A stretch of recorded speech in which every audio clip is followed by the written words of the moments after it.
Hello students, આજે આપણે standard 11નું chapter number 9 જોઈશું, જે છે ડેટાબેઝ મેનેજમેન્ટ સિસ્ટમનો પરિચય. જેમાં આપણે ડેટાબેઝ કોને કહેવાય, ડેટાબેઝ મેનેજમેન્ટ સિસ્ટમ એટલે કે DBMS કોને કહેવાય, ત્યારબાદ ડેટાબેઝ મેનેજમેન્ટ સિસ્ટમ માટે DBMS માટે આપણા સિલેબસની અંદર જે સોફ્ટવેર આપણે ભણવાનું છે બેઝ, તેના વિશેની ટૂંકી માહિતી અને ત્યારબાદ ફોર્મ, ટેબલ અને અહેવાલ, આટલી વસ્તુ આપણે જોઈ છે. બરાબર. હવે આપણે એક સિમ્પલ એક્ઝામ્પલ પરથી સમજવાનું છે કે કેવી રીતે તમે ડેટાબેઝ બનાવી શકો છો અને તેના માટેના પગલાં કેટલા છે અને તમે એ વસ્તુને બેઝમાં કઈ રીતે બનાવી શકો. બરાબર. ચલો, તો આપણે એટલું જોઈએ. હવે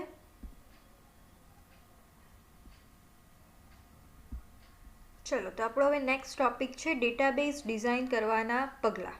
હવે કોઈ પણ વિનિયોગ માટે એટલે કે કોઈ પણ એપ્લિકેશન માટે જો આપણે ડેટાબેઝ રેડી કરવો હોય તો એના માટે આપણે આ 4 પગલાં ઉપયોગી છે. બરાબર છે. કયા પગલાં છે? તો સૌથી પહેલાં તો આપણે એન્ટિટી નક્કી કરવાની છે. હવે એન્ટિટી એટલે શું? તો આપણે અગાઉ જોઈને જ આવ્યા છે કે એન્ટિટી એટલે કોઈ વાસ્તવિક દુનિયાનો ઓબ્જેક્ટ, બરાબર, કે જેની વિશે આપણે કમ્પ્યુટરમાં કંઈક ડેટા સંગ્રહવા છે. એટલે સૌથી પહેલાં તો આપણે એન્ટિટી નક્કી કરવાની છે. ત્યારબાદ બીજા સ્ટેપની અંદર આપણે એન્ટિટીના એટ્રીબ્યુટ નક્કી કરવાના છે. તો હવે એન્ટિટી તો આપણી નક્કી થઈ ગઈ કે આપણે કોના વિશે માહિતી સંગ્રહવાની છે, પરંતુ હવે એ જેના વિશે આપણે માહિતી સંગ્રહવાની છે તેની અંદર પણ આપણે કઈ કઈ માહિતી સંગ્રહવાની છે. ફોર એક્ઝામ્પલ, કે કોઈક વ્યક્તિ છે એની માહિતી આપણે સંગ્રહવી હશે તો એનું નામ આવશે, પછી એનો કોન્ટેક્ટ નંબર આવશે, એડ્રેસ આવશે. તો આ ટાઈપની જે બધી વસ્તુ આવશે તેને કહેવાશે તેના એટ્રીબ્યુટ. બરાબર. એટલે કે ત્યારબાદ આપણે શું નક્કી કરવાનું છે? એન્ટિટીના એટ્રીબ્યુટ નક્કી કરવાના છે. ત્યારબાદ નેક્સ્ટ સ્ટેપની અંદર દરેક એટ્રીબ્યુટ માટે આપણે ડેટા ટાઈપ નક્કી કરવાની છે. હવે ડેટા ટાઈપ શું છે? તો લગભગ આપણે બધાને ખબર જ છે કે આપણે એની અંદર શું સ્ટોર કરીશું તેના માટે આપણે સૌથી પહેલાં તો ડેટા ટાઈપ આપવી પડે છે. તો એ આપણે શું કરવાનું છે? થર્ડ સ્ટેપની અંદર કરવાનું છે. અને ત્યારબાદ આપણું નેક્સ્ટ ફોર્થ સ્ટેપ છે કી ફિલ્ડ નક્કી કરવી. હવે તમે કોઈ પણ ડેટાબેઝ બનાવો છો ત્યારે તમારા બધા જ ટેબલ માટે એક એવી યુનિક ફિલ્ડ હશે કે જેની ઉપરથી તમે તમારો રેકોર્ડને યુનિકલી ઓળખી શકો. તો તેને કહેવામાં આવે છે કી ફિલ્ડ. બરાબર. તો એ આપણે ફોર્થ સ્ટેપની અંદર નક્કી કરવાનું છે. તો ચલો, હવે આ 4 જે પગલાં છે તે 4 પગલાંને આપણે એક એક્ઝામ્પલ પરથી સમજવાનું છે. તો એ કઈ રીતે? તો વિચારો કે આપણે એક અત્યારે ઓનલાઈન શોપિંગ માટેની વેબસાઇટ બનાવીએ છીએ અને એની અંદર આપણે ઇલેક્ટ્રોનિક સ્ટોરની શોપ છે અને તે આપણે ઓનલાઈન વસ્તુ વેચવા માટેનું એક આપણે ડેટાબેઝ રેડી કરીએ છીએ. બરાબર. તો એના માટે સૌથી પહેલાં તો તમારે શું નક્કી કરવું પડશે કે તમે તમારી શોપમાં કઈ કઈ વસ્તુ વેચવાનો માટે રાખો છો. બરાબર. તો એના માટે આપણે વિચારીએ કે આપણી શોપની અંદર આપણે ટીવી, ત્યારબાદ નેક્સ્ટ છે કમ્પ્યુટર, ત્યારબાદ લેપટોપ, ત્યારબાદ સ્માર્ટફોન છે અને ત્યારબાદ ટેબ્લેટ છે. આવી વસ્તુઓ આપણે વેચવાના છે અને તેના માટે આપણે સિમ્પલી એક નાનકડો ડેટાબેઝ રેડી કરવાનો છે.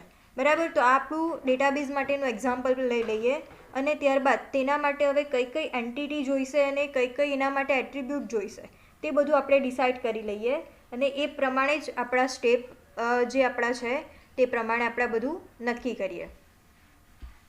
તો ચલો, આપણે હવે ફર્સ્ટ સ્ટેપ જોઈએ. તો ફર્સ્ટ સ્ટેપની અંદર શું કરવામાં આવે છે? તો એન્ટિટી નક્કી કરવામાં આવે છે. હવે વિચારો કે આપણું શું એક્ઝામ્પલ છે? તો મોડર્ન ઇલેક્ટ્રોનિક સ્ટોર માટે આપણે એક ડેટાબેઝ રેડી કરવાનો છે. બરાબર. તો એના માટે હવે કઈ કઈ એન્ટિટી જોઈશે એ સૌથી પહેલાં તો આપણે નક્કી કરવું પડશે. એ પહેલાં તમને આમાંથી એન્ટિટી એટલે શું પૂછાઈ શકે છે? એન્ટિટીની ડેફિનેશન પૂછાઈ શકે છે કે કોઈ વસ્તુ, વ્યક્તિ, જગ્યા અથવા તો ઓબ્જેક્ટ, તે બધુંને શું કહેવાય છે? તમે કહી શકો છો એન્ટિટી. બરાબર. એટલે કે જેના વિશેની માહિતી આપણે ડેટાબેઝમાં સંગ્રહવાના હોય છે તે બધી જ વસ્તુને શું કહેવાય છે? એન્ટિટી કહેવાય છે. અને આ દરેક એન્ટિટીમાં અલગ અલગ ટેબલની ડિઝાઇન બનાવવામાં આવે છે. એટલે કે હવે જેટલી પણ આપણે એન્ટિટી લઈશું તેટલા આપણા ડેટાબેઝની અંદર શું ક્રિએટ કરવા પડશે? ટેબલ બનાવવા પડશે. એટલે તમે એટલું કહી શકો છો કે એન્ટિટી જેટલી હશે તેટલા જ આપણા શું હશે? ટેબલ હશે. બરાબર. તો ચલો, હવે આપણા જો એક્ઝામ્પલ છે તેના માટે કઈ કઈ એન્ટિટી આવશે તે આપણે વિચારીએ. હવે એમ તો આપણે વિચારવા જઈએ તો ઘણી બધી એન્ટિટી આવશે. બરાબર. પણ અત્યારે આપણે સિમ્પલ અને સાદો એક નાનકડો જ ડેટાબેઝ રેડી કરવાનો છે. બરાબર. તો એના માટે અહીંયા મેં 4 એન્ટિટી નક્કી કરી છે. પહેલી એન્ટિટી છે પ્રોડક્ટ. એટલે સૌથી પહેલાં તો આપણે કઈ પ્રોડક્ટ વેચવાના છે એ પ્રોડક્ટની ટોટલી ડિસ્ક્રિપ્શન એ બધું આપણે સ્ટોર કરવું જ પડશે. કારણ કે એ જ તમે કોઈ કસ્ટમરને બતાવશો તો કોઈ કસ્ટમર એ જોઈને જ કોઈક વસ્તુ ખરીદશે. બરાબર. એટલે સૌથી પહેલાં તો આપણે પ્રોડક્ટની ડિટેલ તો આપવી જ પડશે. તો એના માટે અહીંયા મેં એક એન્ટિટી તરીકે શું લઈ લીધું છે? પ્રોડક્ટ લઈ લીધું છે. ત્યારબાદ નેક્સ્ટ આપણે એન્ટિટી તરીકે મેં શું લીધું છે? સપ્લાયર. હવે જે પણ વસ્તુ આપણે ક્યાંથી સપ્લાય કરીએ છીએ તે વ્યક્તિની કે તે બિઝનેસની ટોટલી ઇન્ફોર્મેશન આપણે રાખવી પડશે. કારણ કે બની શકે કે કોઈક પ્રોડક્ટ ડિફેક્ટિવ આવી ગઈ તો આપણે પાછી રિટર્ન પણ કરવી પડે. તો જો આપણી પાસે સપ્લાયરની ઇન્ફોર્મેશન હશે તો જ આ બધું પોસિબલ છે. બરાબર. એટલે એના માટે મેં સેકન્ડ એન્ટિટી તરીકે લઈ લીધું છે સપ્લાયર. ત્યારબાદ નેક્સ્ટ મેં લીધું છે એમ્પ્લોય. એટલે કે જે વ્યક્તિને આપણે વસ્તુ વેચવાના છે તેની પણ અમુક તો ડિટેલ આપણે જોઈએ જ રાખવી જ પડે છે. હવે તમે બધા જ ઓનલાઈન શોપિંગથી તો પરિચિત છો જ. બરાબર. એટલે તમને ખબર જ છે કે જ્યારે પણ તમે વસ્તુ ખરીદો છો ત્યારે તમારે તમારી પણ અમુક ડિટેલ આપવી પડે છે. બરાબર. તો એ મેં એમ્પ્લોયના ટેબલની અંદર બધું સંગ્રહવા માટે આ એન્ટિટી તરીકે લઈ લીધું છે. અને ત્યારબાદ નેક્સ્ટ એન્ટિટી તરીકે મેં લીધું છે એમ્પ્લોય. હવે એમ્પ્લોયની પણ આપણે ડિટેલ તો લેવી જ પડશે. અને તમે કોઈ પણ આવી રીતે સ્ટોર ચલાવતા હશો તો એકલા તો નથી કરી શકવાના. એના માટે તમારે થોડાક તો એમ્પ્લોય રાખવા જ પડશે. અને આ બધા જ એમ્પ્લોયની તમારે ડિટેલ પણ રાખવી જ પડશે. એનું ડેઝિગ્નેશન શું છે, એની જોઈનિંગ ડેટ કઈ છે, ત્યારબાદ એને સેલેરી કેટલી પે કરવાની છે, આ બધી થોડીક તો આપણી પાસે ડિટેલ હોવી જોઈએ. તો એના માટે મેં નેક્સ્ટ શું લઈ લીધું છે? એમ્પ્લોય લઈ લીધું છે. અને એ જ રીતે નેક્સ્ટ એન્ટિટી તરીકે મેં શું લીધું છે? કસ્ટમર. હવે તમને બધાને જ ખબર છે, તમે બધા જ ઓનલાઈન શોપિંગથી તો પરિચિત છો જ. બરાબર. એટલે કે જ્યારે પણ તમે કોઈક વસ્તુ ખરીદતા હશો ત્યારે તમારી અમુક તો ડિટેલ તમારે આપવી જ પડે છે. અને એ ડિટેલના આધારે જ જે તમે વસ્તુ ખરીદો છો એ તમારા સુધી પહોંચશે. બાકી એ વસ્તુ તમારા સુધી કઈ રીતે પહોંચે? બરાબર. તમને બધાને જ ખબર છે. તો કસ્ટમરની પણ આપણે ડિટેલ તરીકે એનું નેમ છે, એડ્રેસ છે, કોન્ટેક્ટ નંબર છે, જે એમણે કઈ વસ્તુ ફ્યુચરમાં ખરીદી છે, ત્યારબાદ એમની પાસે આધાર કાર્ડ નંબર છે, પછી લાઇસન્સ નંબર છે, આ થોડી ઘણી ડિટેલ આપણે લેવી પડશે. બરાબર. એના માટે જ મેં અહીંયા ચોથી એન્ટિટી તરીકે કયું લઈ લીધું છે? કસ્ટમર લઈ લીધું છે. બરાબર. તો ચલો વિચારો કે આપણો જે સિમ્પલ આપણે ડેટાબેઝ બનાવીએ છીએ તેના માટે આપણે આ 4 એન્ટિટીઓ તો નક્કી કરી દીધી છે. બરાબર. હવે નેક્સ્ટ સ્ટેપ આપણું શું છે? તો સ્ટેપ નંબર 2ની અંદર જે આપણી એન્ટિટી નક્કી થઈ ગઈ હશે ત્યારબાદ આપણે શું નક્કી કરવાનું છે? તેના એટ્રીબ્યુટ નક્કી કરવાના છે. તો ચલો હવે આપણે એ વસ્તુ કરી દઈએ. તો સૌથી પહેલાં તો જે રીતે આપણી એન્ટિટી છે તેને આપણે ડેટાબેઝની અંદર ટેબલ તરીકે લેવાના છે. તો તે જ રીતે અહીંયા જે એટ્રીબ્યુટ છે તે આપણું શું થશે? તો ટેબલની ફિલ્ડ થશે. બરાબર. તો એન્ટિટી નક્કી થઈ ગયા બાદ આ દરેક એન્ટિટી માટે શું સંગ્રહ કરવાનું છે તે ધ્યાનમાં લઈને આપણે શું નક્કી કરવાનું છે? એટ્રીબ્યુટ નક્કી કરવાના છે. એટલે હવે ટેબલના નામ તો આપણા ડિસાઇડ થઈ ગયા છે. હવે ટેબલની આપણે ફિલ્ડ ડિસાઇડ કરવાની છે. તો આ બધા જ એટ્રીબ્યુટ ટેબલની શું કહેવાય છે? ફિલ્ડ કહેવાય છે. એટલે આપણે કહી શકીએ કે એટ્રીબ્યુટ એટલે કે ફિલ્ડને એન્ટિટીની લાક્ષણિકતા તરીકે વ્યાખ્યાયિત કરી શકાય. કારણ કે એન્ટિટી જે છે તે કયા વસ્તુથી બીજાથી અલગ પડે છે. બરાબર. તેના માટે જ આપણે બધી ફિલ્ડનો યુઝ કરીએ છીએ. એટલે તમે કહી શકો કે એન્ટિટીની લાક્ષણિકતા એટલે શું? તો એટ્રીબ્યુટ. બરાબર. તો કોઈક વાર એક્ઝામમાં આવા પણ ક્વેશ્ચન પૂછાઈ શકે કે એન્ટિટીની લાક્ષણિકતા એટલે શું? બરાબર. તો કાં તો ફિલ્ડ અથવા તો એટ્રીબ્યુટ. આ રીતે તમે કહી શકો છો. ચલો હવે આપણે નેક્સ્ટ શું કરીએ? તો આપણું જે એક્ઝામ્પલ છે એની અંદર આપણે શું લીધું છે? તો એન્ટિટી તો નક્કી કરી દીધી છે. હવે બધા જ એન્ટિટી માટે આપણે એટ્રીબ્યુટ સૌથી પહેલાં તો નક્કી કરવાના છે. અને આ એટ્રીબ્યુટની અંદર કઈ વેલ્યુ આપણે સ્ટોર કરવાની છે એ પણ આપણે થોડું ડિફાઇન કરવું પડશે. જેથી આપણે બીજાને સમજાવી શકીએ કે આ ફિલ્ડ મેં આ વસ્તુને સ્ટોર કરવા માટે લીધી છે. તો હવે આપણી પાસે જે એન્ટિટી છે, જે ટેબલ છે, સપ્લાયર, એમ્પ્લોય, કસ્ટમર અને પ્રોડક્ટ, તેના માટે મેં બધી જ એન્ટિટી નક્કી કરી દીધી છે જે તમને અહીંયા દર્શાવી છે. બરાબર. તો સૌથી પહેલું ટેબલ તો મારું છે સપ્લાયર. તો સપ્લાયર માટેની મેં ફિલ્ડ કઈ નક્કી કરી છે? તો પહેલાં તો સપ્લાયર નેમ છે, ત્યારબાદ એડ્રેસ લાઇન 1, એડ્રેસ લાઇન 2. એના માટે સૌથી પહેલાં તો તમારે કોઈક સ્ટ્રીટ, સિટી એરિયામાં તમે રહેતા હશો તે આવશે. એડ્રેસ લાઇન 2ની અંદર તમારું કોઈક નિયર, નજીકમાં તમારું કોઈક એવું વસ્તુ હશે કે જે બધા ઓળખતા હશે તો તે આવશે. ત્યારબાદ નેક્સ્ટ શું આવશે? સિટી. એટલે કે તમારું જે સિટી હશે તે. ત્યારબાદ તમારો જે પિનકોડ હશે તે. ત્યારબાદ નેક્સ્ટ શું છે? Contact person. એટલે કે જો એ સપ્લાયર આવશે તો કોને એને કોન્ટેક્ટ કરવાનો છે તે પર્સનનું નામ અહીંયા આવી શકશે. ત્યારબાદ નેક્સ્ટ છે કે ઈમેલ આઈડી. બરાબર. એટલે કે એ જે સપ્લાયર હશે તેનું મેઇલ આઈડી સ્ટોર કરવા માટે આ ફિલ્ડ લીધેલી છે.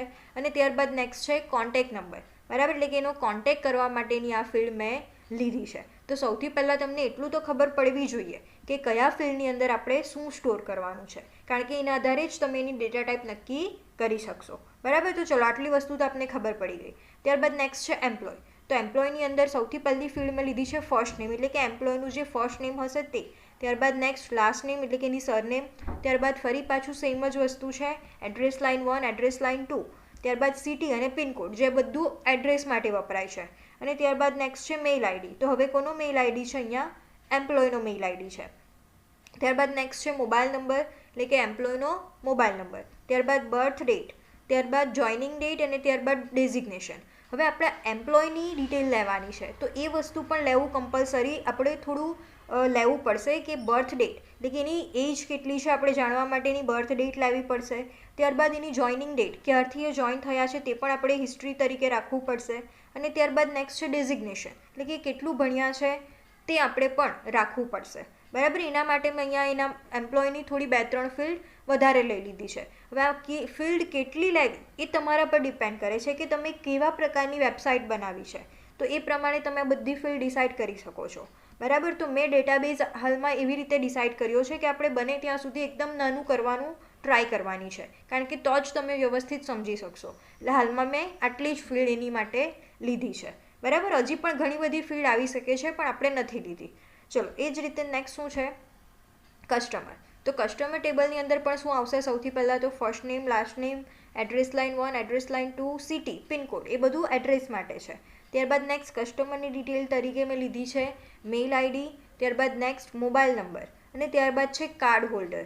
હવે કાર્ડ હોલ્ડર એટલે શું? તે ઓલરેડી એની પાસે કાર્ડ અવેલેબલ છે કે નથી તે આપણે જાણવું પડશે. જો એની પાસે કાર્ડ હશે અને આપણે જો એવું કોઈક વેબસાઇટની અંદર કરવા માંગતા હોઈશું કે એમની પાસે કાર્ડ હોય તો તેમને આટલું ડિસ્કાઉન્ટ મળે, આટલું મળે, અથવા તો કોઈક એને ઓફર આપવા માંગતા હોય, તો એના માટે આપણે પહેલાં તો જાણી લેવું પડશે કે કાર્ડ હોલ્ડર છે કે નહીં. તો આ ફિલ્ડ મેં એના માટે લખી છે અને આ ફિલ્ડની અંદર આન્સર તરીકે શું આવશે? યસ કાં તો નો જ આવશે. બરાબર, ચલો એ જ રીતે નેક્સ્ટ આપણી ફિલ્ડ છે પ્રોડક્ટ. તો પ્રોડક્ટની ફિલ્ડ એટલે કે પ્રોડક્ટ વિશેની જે આપણે માહિતી સંગ્રહવી છે તેના માટેની છે.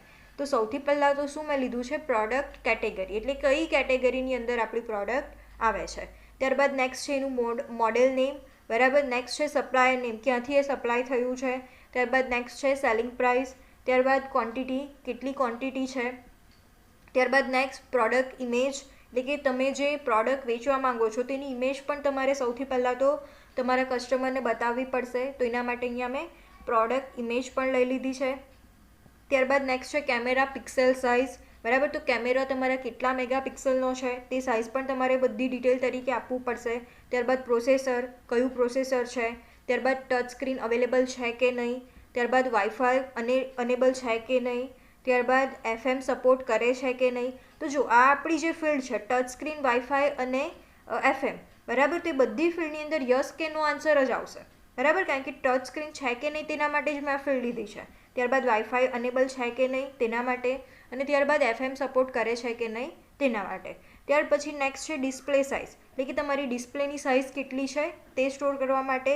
અને ત્યારબાદ નેક્સ્ટ છે વેઇટ. બરાબર, અહીંયા વેઇટની સ્પેલિંગ બાય મિસ્ટેક ખોટી લખાઈ ગઈ છે, પણ એનો વેઇટ કેટલો છે તે સ્ટોર કરવા માટે આ ફિલ્ડ મેં લીધી છે. બરાબર, તો જેટલી પણ તમે ફિલ્ડ લો છો તેની અંદર તમારે શું સ્ટોર કરવા માટે ફિલ્ડ બનાવી છે તે પણ તમને ખબર હોવી જોઈએ. તો હવે મેં બધું જણાવી દીધું છે કે કઈ ફિલ્ડ મેં શેના માટે લીધી છે. ચલો, હવે આપણે બધા એટ્રીબ્યુટના નામ તો નક્કી કરી દીધા છે. બરાબર, એટલે કે એટ્રીબ્યુટ તો નક્કી કરી દીધા છે, પરંતુ આ જે તમે એટ્રીબ્યુટના નામ નક્કી કર્યા છે તે નામ જ તમે સેમ તમારા ડેટાબેઝની ફિલ્ડ તરીકે અમુકવાર ના પણ આપી શકો. બરાબર, તો હવે એના માટે એવું તે શું છે કે આપણે ના આપી શકીએ? તો એના માટે જ એટ્રીબ્યુટના લોજિકલ નામ આવે છે અને ફિઝિકલ નામ આવે છે. તો પહેલાં તો જોઈએ કે એટ્રીબ્યુટના લોજિકલ નામ એટલે શું? તો ડેટા મોડેલના ડિઝાઇન સમયે વપરાતા એટ્રીબ્યુટના નામને શું કહેવાય છે? લોજિકલ નામ કહેવાય છે. એટલે અત્યારે જે આપણે એટ્રીબ્યુટ તરીકે નામ નક્કી કર્યા છે તે બધા નામ કેવા નામ છે? લોજિકલ નામ છે. પરંતુ આ બધા નામો ડેટાબેઝ સોફ્ટવેરમાં વાપરી શકાતા નથી. એટલે કે તમે ટેબલની ફિલ્ડ તરીકે બધા જ નામના યુઝ કરી શકો. કેમ? તો કારણ કે તે નામો સોફ્ટવેરની કાર્યપ્રણાલી પ્રમાણે જ હોવા જોઈએ. એટલે કે બધા નામ જે સોફ્ટવેરની કાર્યપ્રણાલી હશે તે પ્રમાણે હોવા જોઈએ, નહીં તો એ તમે સોફ્ટવેરમાં યુઝ કરી શકો નહીં. તો ટેબલના આંતરિક માળખામાં જે નામ આપવામાં આવ્યું છે તેને શું કહેવાય? ફિઝિકલ નામ કહેવાય. એટલે કે જે તમે તમારા ટેબલ ડિઝાઇન કરો છો અને તેની અંદર તમે ફિલ્ડ તરીકે નામ આપો છો તો તેને શું કહેવાશે? ફિઝિકલ નામ કહેવાશે. હવે ફિઝિકલ નામ આપવા માટેની સોફ્ટવેરમાં બધા જ સોફ્ટવેર પ્રમાણે કાર્યપ્રણાલી થોડી અલગ હોઈ શકે છે, બરાબર. પણ જનરલી કઈ કાર્યપ્રણાલી હોય છે? તો બધા એટ્રીબ્યુટના નામ અક્ષરથી જ શરૂ કરવાના હોય છે આપણે. પછી અનુગામી અક્ષરો માટે અક્ષરો, અંકો અથવા તો અંડરસ્કોર ચિહ્ન આપણે વાપરી શકીએ છીએ. એટલે કે સ્ટાર્ટિંગ તમારે કોઈ પણ કેરેક્ટરથી કરવાનું છે અને ત્યાર પછી તમે અક્ષરો, અંકો અથવા તો અંડરસ્કોરનો યુઝ કરી શકો છો. ત્યાર પછી નેક્સ્ટ છે કે બે શબ્દો વચ્ચે સ્પેસ ના વાપરો. હવે આપણે ઘણી જગ્યાએ અત્યારે પણ જે એટ્રીબ્યુટના નામ ડિસાઇડ કર્યા છે ત્યાં સ્પેસનો યુઝ કર્યો છે, પણ જ્યારે પણ તમે ટેબલ ડિઝાઇન કરશો ત્યારે તમે વચ્ચે સ્પેસ આપશો તો એ વસ્તુ તમારું ખોટું જશે. બની શકે તમારી કોઈ એરર પણ જનરેટ થાય, બરાબર. એટલે તમારે સ્પેસ નથી આપવાની. અને અંડરસ્કોર સિવાય કોઈ પણ વિશિષ્ટ અક્ષરનો ઉપયોગ બને ત્યાં સુધી ન કરવો જોઈએ, બરાબર. તો આ આપણી થોડી ઘણી કાર્યપ્રણાલી તમે કહી શકો છો. તો હવે આપણે ફરી પાછું જોઈએ કે આપણે જે ટેબલના નામ ડિસાઇડ કર્યા છે તે બધા જ તમે ફિલ્ડની અંદર વાપરી શકશો ખરા? તો જો આપણે જે નામ અહીંયા ડિસાઇડ કર્યા છે તેમાં શું છે? તો સપ્લાયર, ત્યારબાદ મેં એક સ્પેસ આપી છે, ત્યારબાદ નેમ લખ્યું છે, બરાબર. તો હવે આ વસ્તુ તમે જો ટેબલની ફિલ્ડ તરીકે નામ તરીકે યુઝ કરશો તો બની શકે તમારામાં જે ડેટાબેઝની અંદર કોઈક પ્રોબ્લેમ પણ આવી શકે, બરાબર. એટલે તમારે આ વસ્તુ આ રીતે નથી લખવાનું, પણ કઈ રીતે તમે લખી શકો છો? તો સપ્લાયર, ત્યારબાદ સપ્લાયર અને નેમને જો તમારે છૂટું પાડવું હોય તો તમે એવું કરી શકો છો, કેમલ કેસનો યુઝ કરી શકો છો. તો એ કઈ રીતે થાય? તો પહેલાં તમે સપ્લાયરનો એસ કેપિટલ રાખી શકો છો અને ત્યારબાદ નેમનો એન કેપિટલ રાખી શકો છો. એટલે સપ્લાયર નેમ, તમારે વચ્ચે સ્પેસ આપવાની નથી. એ જ રીતે એડ્રેસ લાઇન 1, તો એમાં પણ તમે એવું કરી શકો છો, એડ્રેસ પછી એલ કેપિટલ અને લાઇન 1, બરાબર. તો તમે આ રીતે લખી શકો છો. એટલે જેવી જ્યાં આપણે અત્યારે સ્પેસ આપી છે તે સ્પેસ તમારે આપવાની નથી. અને જ્યાં એવો શબ્દ આવી શકે કે જે વચ્ચેથી અલગ પડે છે, બરાબર, તો તમે એના બદલે કેપિટલ લેટરનો યુઝ કરી શકો છો, કેમલ કેસનો યુઝ કરી શકો છો, અથવા તો તમે એના માટે અંડરસ્કોરનો પણ યુઝ કરી શકો છો, બરાબર. એટલે જે આપણા બધા અહીંયા નામો ડિસાઇડ કર્યા છે તે લોજિકલ નામો છે, પરંતુ આપણે હવે કેવા નામ વિચારવાના છે? ફિઝિકલ નામ વિચારવાના છે, બરાબર. તો તમે પહેલેથી જ એ રીતે જાણતા હોય કે આવી રીતે સોફ્ટવેરમાં નથી ચાલતું, બરાબર, તો તમે એ જ રીતે નામને ડિસાઇડ કરી શકો છો, બરાબર. પણ અત્યારે જે આપણે યુઝ કર્યા છે તે બધા જ નામ ફિલ્ડ તરીકે નથી ચાલવાના, બરાબર. એના માટે તમારે સૌથી પહેલાં તો જે કાર્યપ્રણાલી છે તે પ્રમાણે નામ ડિસાઇડ કરી દેવાના છે. એક્ઝામમાં આ ટોપિકમાંથી મોસ્ટલી એક ક્વેશ્ચન તો પૂછાય જ છે. કોઈક વાર લોજિકલ નામની ડેફિનેશન પૂછાય છે અને કોઈક વાર ફિઝિકલ નામની ડેફિનેશન પૂછાય છે, બરાબર. તો ખાસ યાદ રાખજો, લોજિકલ નામ એટલે કે જે આપણે વિચારીએ છીએ તે, અને ફિઝિકલ નામ એટલે શું? તો તમે જે ટેબલના ફિલ્ડ તરીકે યુઝ કરો છો તમારા ડેટાબેઝ સોફ્ટવેરની અંદર તેને કહેવાય ફિઝિકલ નામ, બરાબર. તો આટલું વસ્તુ આપણે યાદ રાખવાનું છે. હવે ડેટાબેઝ ડિઝાઇન કરવા માટેના જે બીજા બે સ્ટેપ છે એ આપણે નેક્સ્ટ વિડીયોની અંદર જોઈશું. ત્યાં સુધી ગુડ બાય.